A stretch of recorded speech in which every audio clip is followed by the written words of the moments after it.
This podcast is made possible by the generosity of listeners and viewers like you. Kindly consider a contribution through Patreon or PayPal. Links are in the details box. Any amount is appreciated. And follow us on social media. We're on Facebook, Instagram, and Twitter. The handle, the Beirut Banyan. Rate and review us on Apple Podcasts. And to stay updated with video releases, subscribe to our YouTube channel. Thanks for listening, and thanks for watching. I'm Rani Shatar, and this is the Beirut Banyan.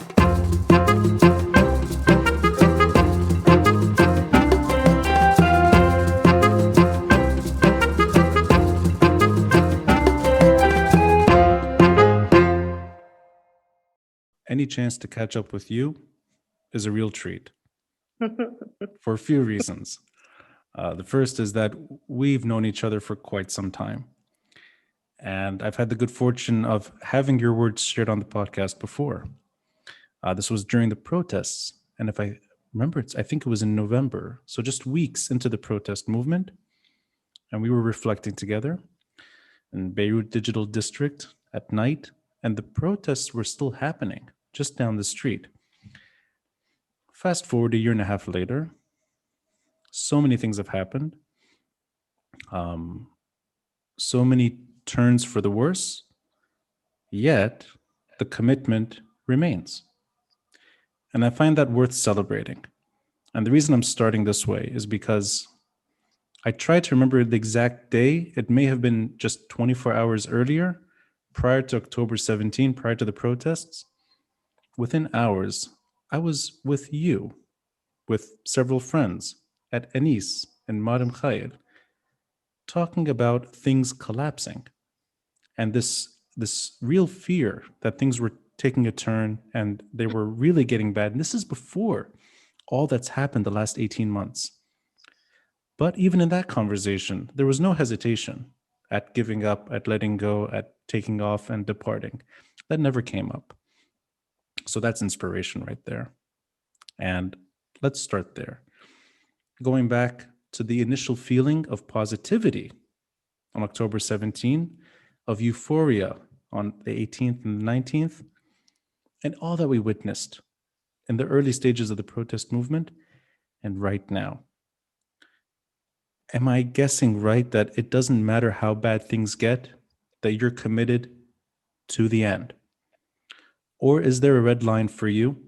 And I mean this in the most honest way, that do you have your own limits at what you can take? Because I think all of us are suffering so much. And most of us, I think, suffer in silence, not in social media. And for that reason, I'd like to sort of gauge your mind there. You're not very visible on social media. You don't express that much emotion on social media. You're fairly quiet when it comes to Twitter, Instagram, and Facebook.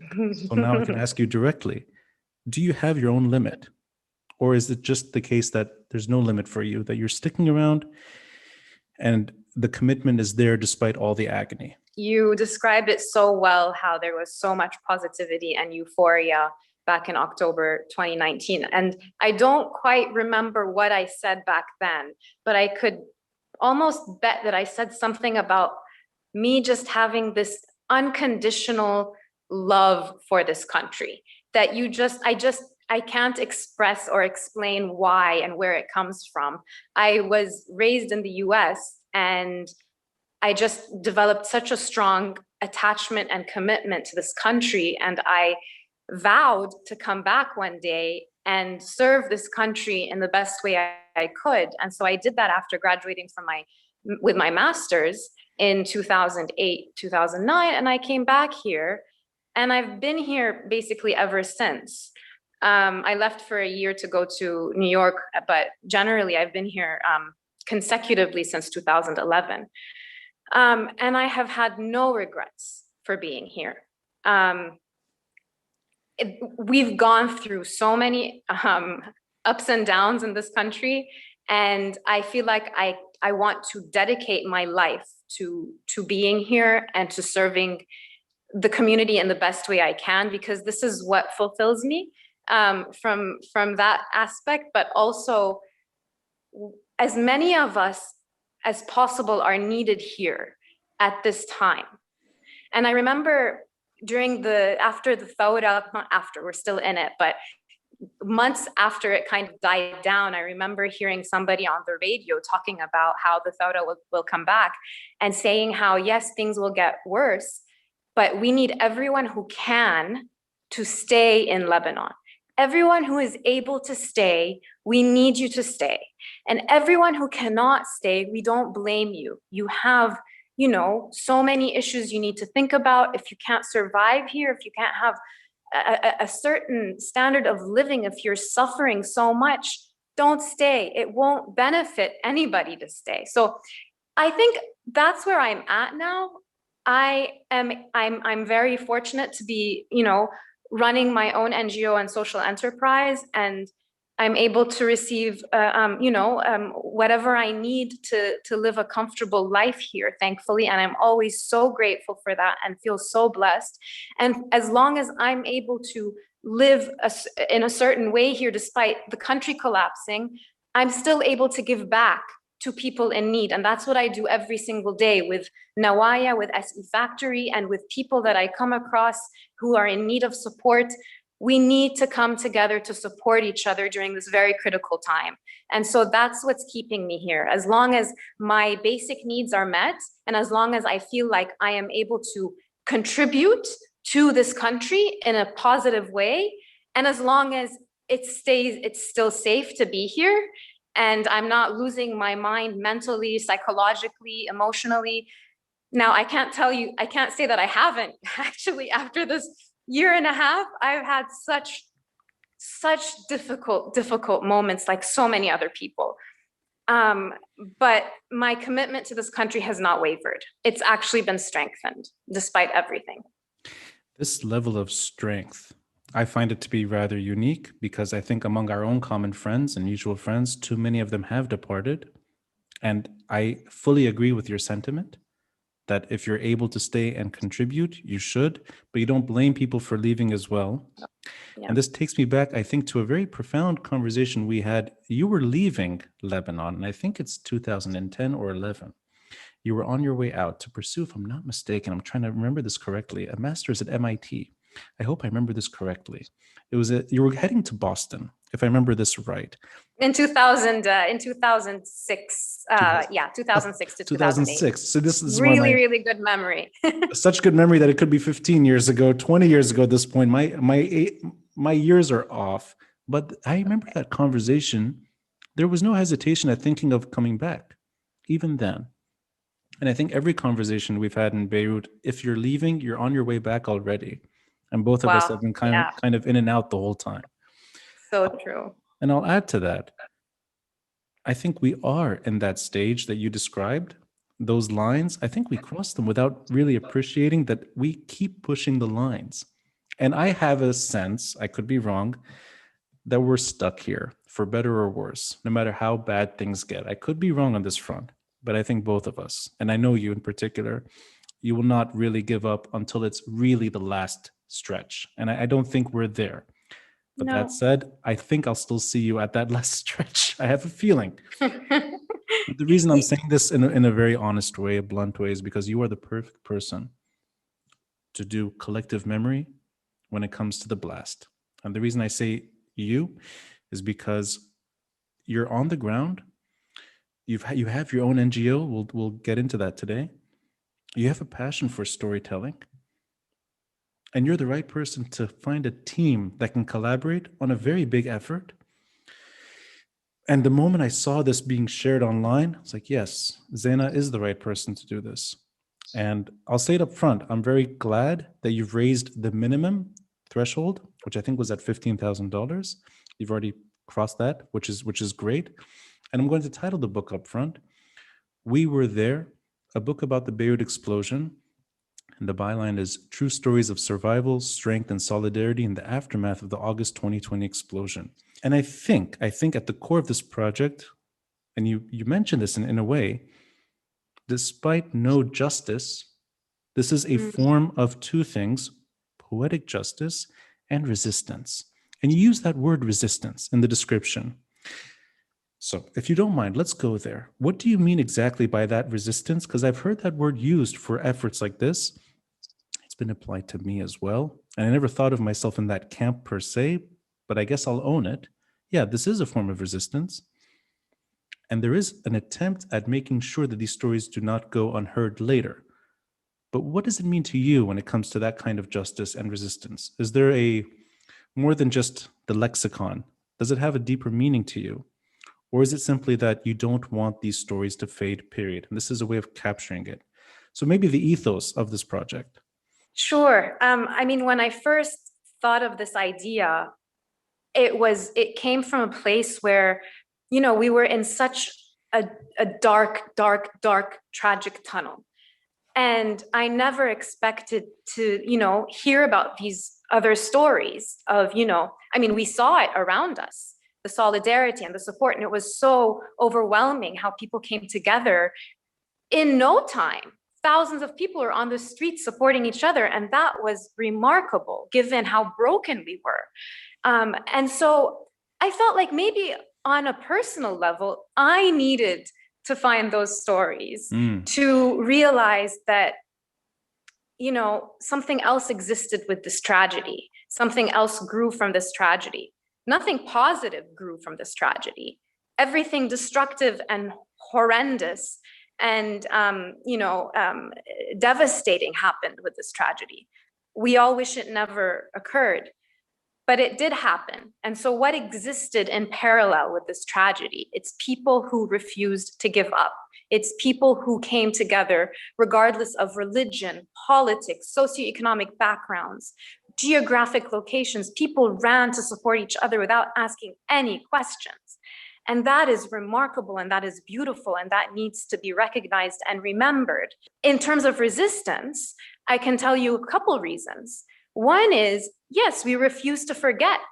We will never forget what happened. And even if we're going to fight for years for justice, this book is a contribution towards that so that people can remember what happened. And so we don't bury it in the ground the way we did with the Civil War, where we don't come to terms with what happened and we don't talk about it enough.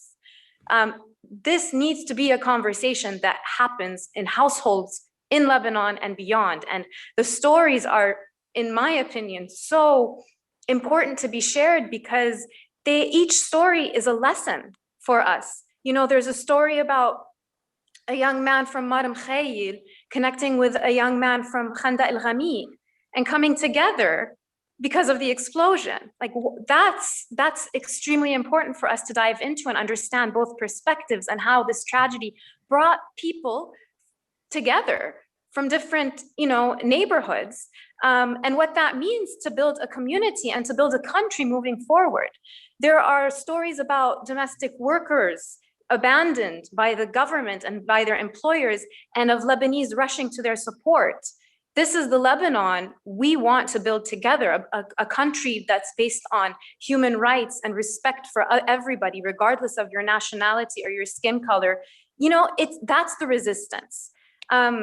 So you can dive deep and deeper about why this book is important. Someone, a friend of mine, when she was sharing the post on Facebook, said that this is so important because with the Civil War, we never had a book well, I don't know. I can't really say that because I don't really know. But do we know of a book collecting people's experiences from the Civil War? Maybe there is something like that. But the point is, we need to have this in our collective memory so that it's not brushed away and forgotten, so that we hold it as a tool of resistance to continue to fight for justice and for all the people whose lives were lost and the destruction and devastation that we all experienced. 2 weeks ago, when we were scheduling this, it occurred to me that we'd be speaking on 13th of April, the anniversary of the Civil War. And I spent the day going through videos, articles, things that capture that day, whether it's infamous scenes, whether it's well-known stories, the Ain al-Ramene bus, or whatever, everything that we associate with the Civil War on April 13th. And you're just mentioning it right now, that this is an attempt in a way at healing previous wounds as well. and that you're describing a situation where you're right. It isn't easy to, in a way, access those stories. You have to make an effort. I've gotten to know Monica Bergman well, Lukman Mm-hmm. Slim's his wife, Mm-hmm. who runs Umam, and they do Mm-hmm. that. Actually, I think that's all they do is document war tragedy and make it accessible. But it's a painful journey. Yeah. You're also addressing something else, which I think it resonated with me, and I think it resonated with most people who are in tune with the development of events in this country. Almost everything got worse, with the exception of civil society. That civil Mm-hmm. society shined, and it Mm. shined on August 4th. It shined in the days after. I wasn't in Beirut, but that's all I was doing was watching footage of volunteers, established NGOs, or literally people just going to Jemezi, Maram Khair, to Ashrafi, to downtown, wherever the blast impacted, and helping. And absence of any state support, there was real resistance on the ground. These were citizens taking part. And I think we should all owe this in part to the civil society playing a large role in post-Civil War survivability, I think. And you're in that world too. So I think it almost makes sense that someone from this sector would be the one at least trying to document as many stories as possible. And actually, there's a question that you ask in the description. So I'll take liberty here. I'll quote you to you with a question. Will history tell the many stories of our trauma, our pain, and our deep personal losses? So aside from the brave, and you mentioned several stories. Somebody from Akkad who makes his way to Beirut and sleeps in Maram Khair and Jemezi only to help. A Palestinian, I think it was civil defense. Civil defense. Yes, civil Yes. defense. Yes, who's in a way discriminated by default, who makes sure that he can help. Yeah. Those are I guess that's an attempt at healing wounds, but, and I'm sorry to be a bit sort of brash here. Is that all we can expect from the aftermath of the blast when looking back and at least preserving these memories? That these were individual attempts, this was civil society shining, but the longer we head and the maybe more time we have to reflect, that this is a marker for collapse and that we saw the state really just crumble. And it's really the aftermath of the blast that we've been using language that we didn't use before, that the state, it's failed, that Lebanon is over, that extreme terminology.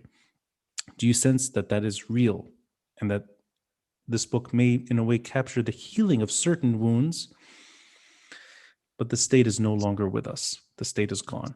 And as much as you can say on that, because I know it's a big question, it's a loaded question, and I'm not trying to discredit anything here, but more in terms of looking back on this chapter, that it's not the beginning of a civil war, it's the end of Lebanon. Mm-hmm.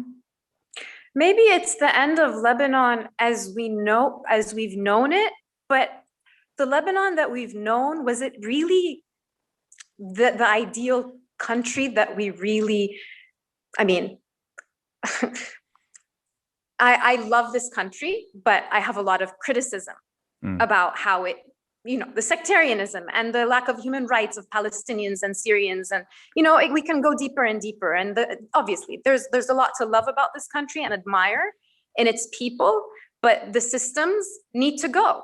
So we've been living in a country before this collapse that was on very, very, very shaky, rotting foundations. That is not the way to build a prosperous country. It was all fake.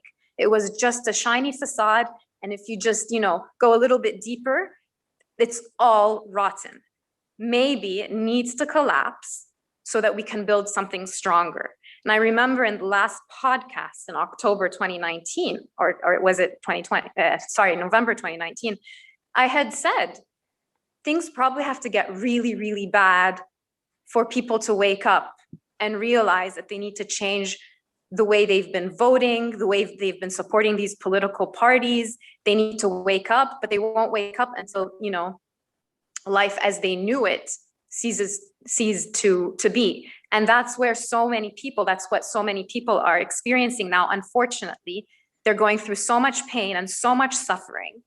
And this is what causes so much anguish, seeing so many families and people really going through this during this stage, and knowing that help is not on its way because they're taking their time. They're taking their precious time, these politicians. So yes, if it needs to collapse for us to build something better, then maybe this is what we need to accept.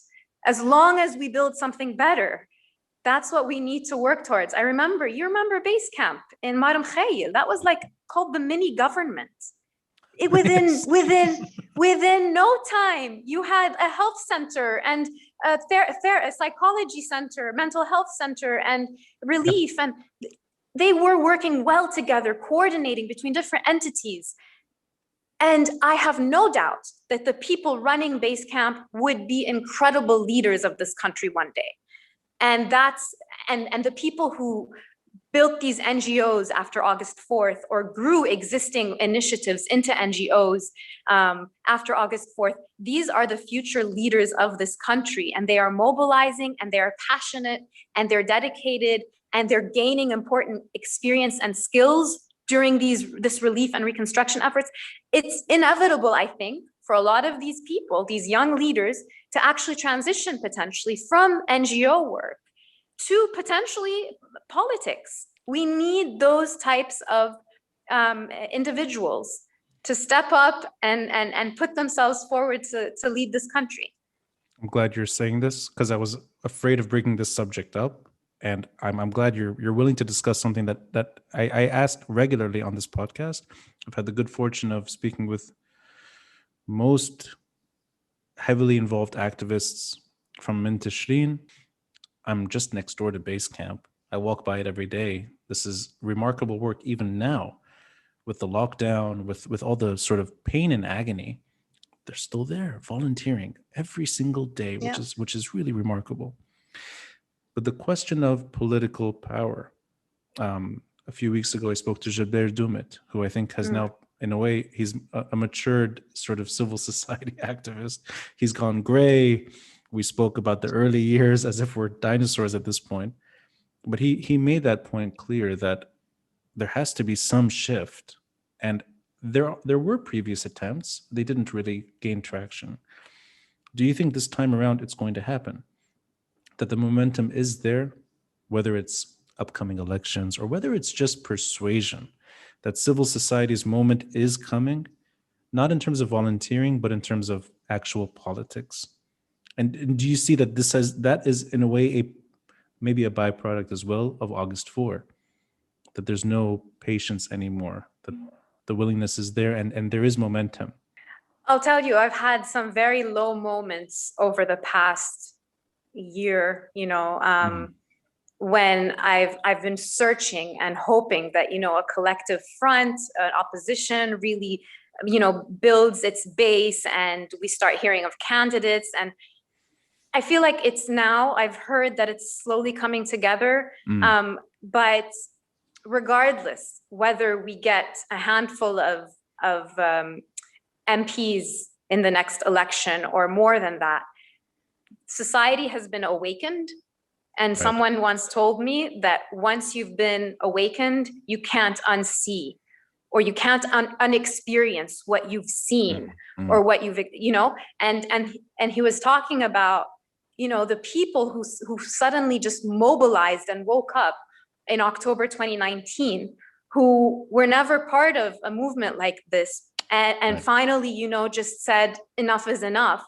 And they saw people from all walks of life and different backgrounds and religions, and the beauty that manifested itself out of October 17th revolution is something remarkable and beautiful. And when you see people coming together in that way, and you see the hope, and you see the potential, and you see the ideas and the beautiful discussions that were held in the public spaces, and what people did out of the public spaces, and the art and the music and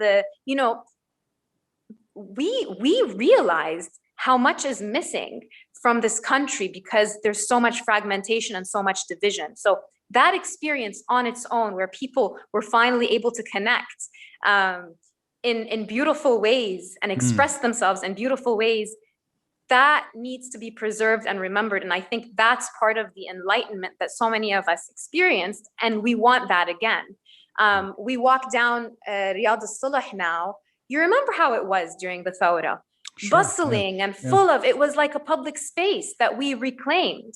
And now it's, you know, what it is now. That's one point.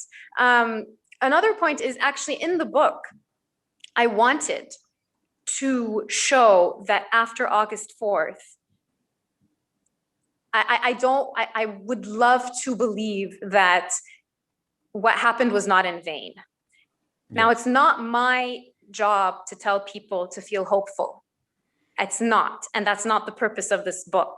But I did feel that it was important to add a chapter about how the explosion potentially mobilized university students to be more engaged in their elections. So, sneak peek, there's a chapter about the USG elections and how students were so infuriated and heartbroken and angry and frustrated about how August 4th happened. Obviously, symbol of corruption and everything in between. They're like, you know what? Enough with this. We're going to mobilize and we're going to express our frustration and our anger into long-term change. We're going to get more active in the university elections. We've never been active in them before, but now is the time. And look what happened. A bunch of independents won. I think maybe all of them won. And that is in the book. People can choose to interpret it the way they want, but it's in the book. And I hope people feel inspired to realize that if we do things properly, change can happen. Even it's not going to happen overnight, and we need to accept that. It might not happen next year with the elections, but if we're gradually changing mindsets and having discussions, and university elections are turning out independents like never before, and the Naebe is getting an independent, you know, head, that's huge for Lebanon. So if I hear it right, it's acknowledging that things are really, really difficult, and also equally acknowledging that there has been massive progress. And the progress, you have to find it. And it's in whether it's these secular clubs that are winning. I think LAU, Jbeil campus had a similar experience. So you have to, in a way, pay attention to the change. It may not be so visible, but it's happening. And also that there have been massive disappointments too. So I in a way, it's almost calibrating the post-explosion political scene. And I'm glad you're including that chapter. I wanted to ask you, before we go a little deeper into the book, where were you during the blast? Were you in Beirut? Or just, if you can take me back to that moment in particular. On August 4th, we were filming for our SE Factory Coding Bootcamp a video, an inspirational video to encourage people to hire from our coding graduates from around the world, and finished filming around 5 p.m., decided to leave Beirut Digital District and head home to Hamra. Okay. And just had made it home by around maybe 6, made it home. And within minutes, you know, it happened. Thankfully, we're so lucky, no injuries, and nothing to talk about in terms of household damages, really, really nothing. So we're very grateful about that, but absolutely destroyed emotionally. Just destroyed. Yeah. I mean, for me, it's a struggle sometimes. And I do find myself fading at times when it comes to momentum. And I don't really know where to look for inspiration other than people like you, many, many civil society activists, knowing that they're still working against all odds, I think is the kind of motivation individuals need when they feel this kind of paralysis. And I felt the same thing. I happened to be in New York, but I was watching it. And wow. I mean, clearly it's a different experience when you're in Beirut, visibly suffering among many, but I was I was damaged completely, as we all were. All were. Anyone who has a It's relationship to Beirut. being further away. I don't know. I mean, it was devastating in its own way. I don't Yeah. know if you've heard of the documentary being made by expats in New York called "We Never Left." Oh, yes. I've seen that Yes. floated around. Yeah, I've seen that. Yeah. Yeah. I mean, your heart remains in Lebanon no matter where you are. That is for a large, I think, a majority of people who are, who maybe were born here and had to leave, or their parents even were born here and they were born elsewhere. There's a strong connection amongst a big expat community towards Lebanon. And yeah, I mean, even if you were in New York, goodness, devastating. I'll tell you, Zeina, I spent a week trying to raise money and I succeeded and actually managed to get a big chunk sent to one place in particular that was heavily damaged. And it felt that this is the only thing you can do when you're abroad is to help financially. It's maybe a bit brash to say that, but that was the only thing that was on my mind, is trying to help. And in a way, thanks to COVID, I think we're all used to it now. It wasn't that hard to kind of get people to engage online. And I think Yeah. it's the irony of this happened in Wow. the middle of the pandemic and we're all online already. So I just Yeah. remember, weeks on end, just focused on this event. And I'll say it again, I'm glad you're doing this book. I think it'll mean a lot to everyone that has any remote connection to Beirut, in particular those that were in Beirut when it happened. If I can ask you one question about the book, and I'll quote you to you again. This is the last time I'll quote you to you. I like doing that whenever I can. And these are your words. I realize the importance of recognizing the extraordinary things that ordinary people did and continue to do during this time of tragedy, to honor the lives that were lost and those that were left behind in their wake, to come to terms with the very real pain that still haunts us today, while being aware of the solidarity and support that emerged during one of the most devastating times of our lives. Is this also a tribute to Beirut? And the reason I ask this in that kind of very big way is because I've been on the news or been reached out to recently following Luqman Slim's assassination. I think I'm now the second in charge when it comes to you need a guy to talk about that tragedy. There's a guy who talks about it, and they reach out to me regularly. And I said something which meant a lot to me. I don't know if it meant anything to anyone else. It felt like the city was assassinated. This is not a individual that was targeted. It's the city that was targeted.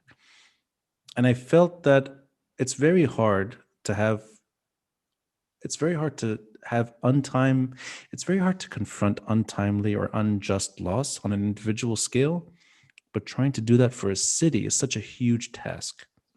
Is the book that kind of a tribute to a city that we all love and we've seen damaged, heavily damaged, in deep pain? And is it an ode in a way to Beirut as well, beyond the individual suffering, beyond the stories that are captured?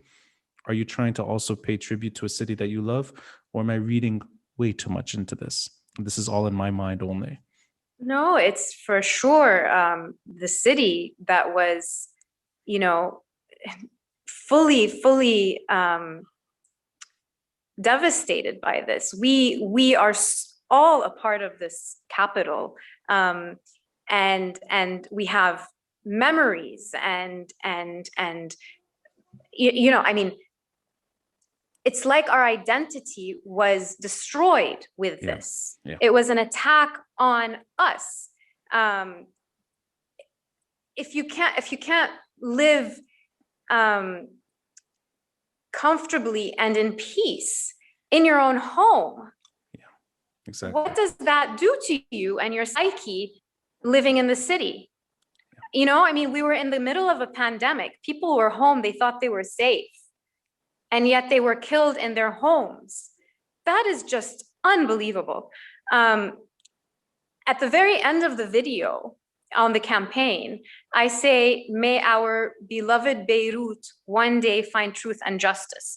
And so I had written this out, the script for the video, and I had some people take a look at it.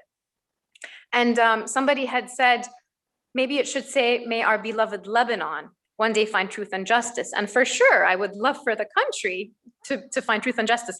But this was about Beirut. Yes. This was about Beirut. And the book is about the people of Beirut, even if they came from the north or the south to support. But this happened in Beirut, and we need to recognize that it was an attack on our capital, and the people emerged to support the people of Beirut. Hassan from Akkad didn't need to come to Beirut. He doesn't know anyone in Beirut. Right, That's why he slept on the streets. Yes. He barely had anything with him to, help him survive those days. Right. But he insisted on being here because he was so compelled to jump to action to support his capital city, even if he didn't know it very well. Right. I like that I'm glad you mentioned this sort of editing decision to focus on Beirut. It's almost like the October 17 uprising was a Lebanese moment, but the August 4 explosion is a Beirut experience. And they live in each other in a way. It's a Beirut component to that chapter. It's true. Justice for Beirut is justice for Lebanon. Right. Obviously, we're not separate. We're all together in this.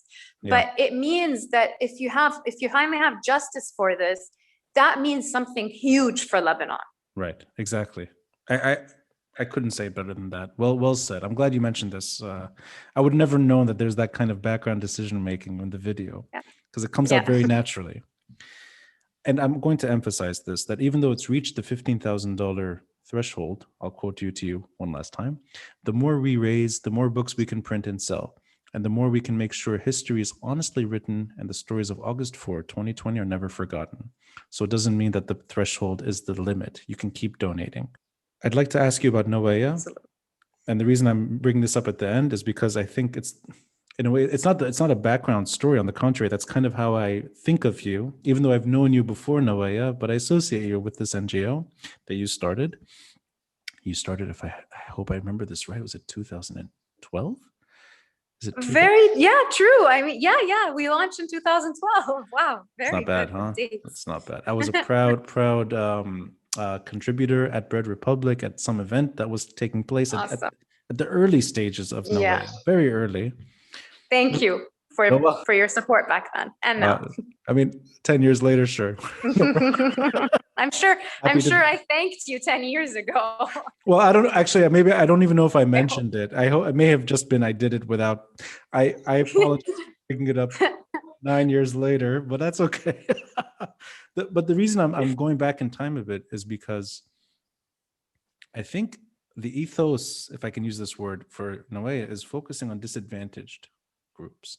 There's a fairness, or at least there's a lack of fairness that's being addressed. So I get from you and just your whole experience here that's where your passion is creating fairness where it doesn't exist. So is that the natural bridge between what you do at Nawaya and this book project? That you're trying to, in a way, deliver justice on your terms, the way you can as an individual, knowing that real justice is simply unavailable. And we have to, in a way, accept it, that it's hard to accept. I think it actually is the reason why Lebanon doesn't work. It's that we can't count on real justice, whether it's individual crimes or whether it's a port blast. But what we can do is help each other. And we can focus our attention on those that need it the most. And am I getting that right? That's the background to what you do, whether it's NGO work or whether it's this book?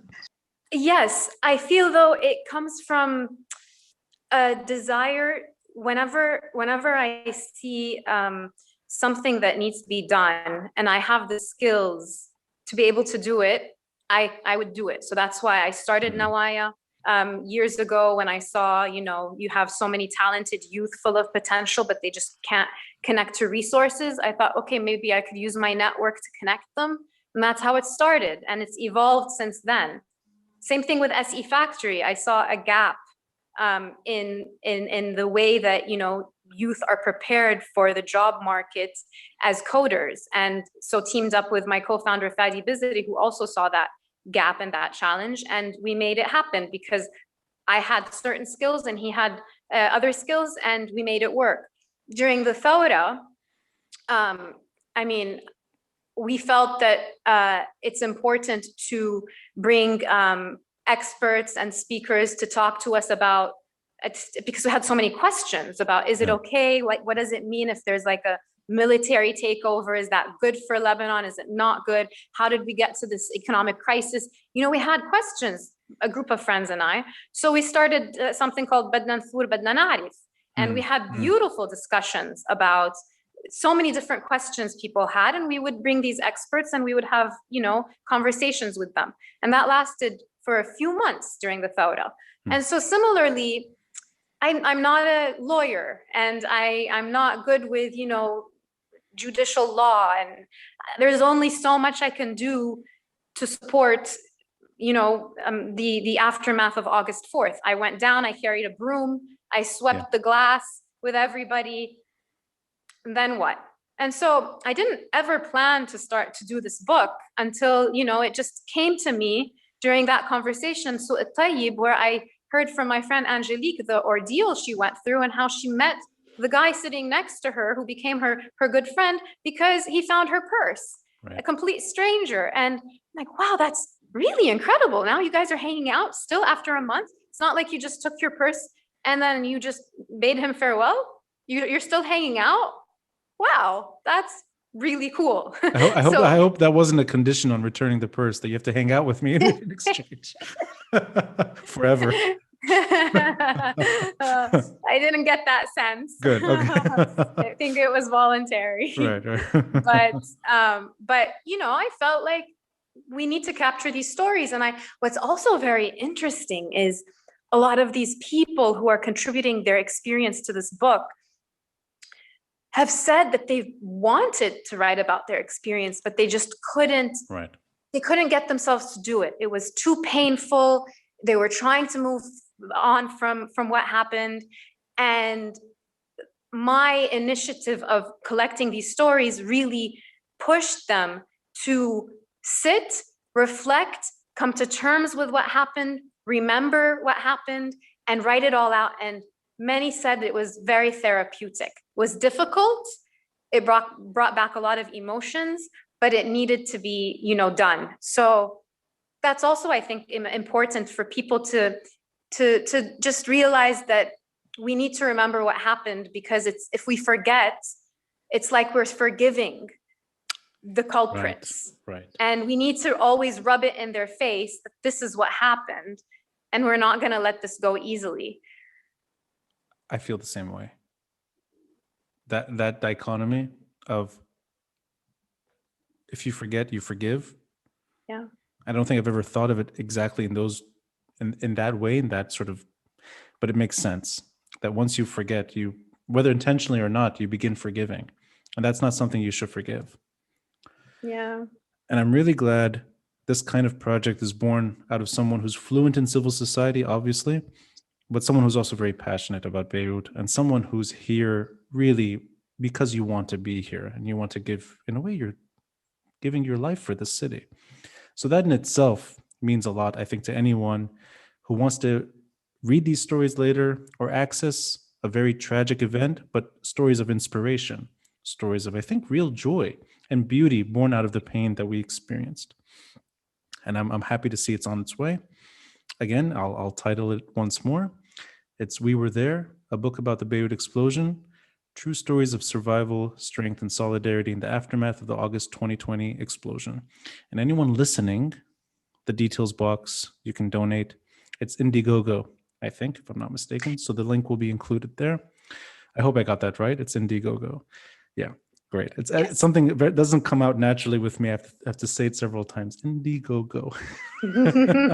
I often reflect on, why did they call it Indiegogo? That comes to mind sometimes. I can't think of it. I'm sure there's a reason, and it's not apparent. But Zeina, I hope to see you soon on the streets of Beirut, and I appreciate the hard work you do. And again, your motivation is an inspiration to many, including myself. So thank you. Thank you so much, Ronnie, for having me. I appreciate all your support 10 years ago and today.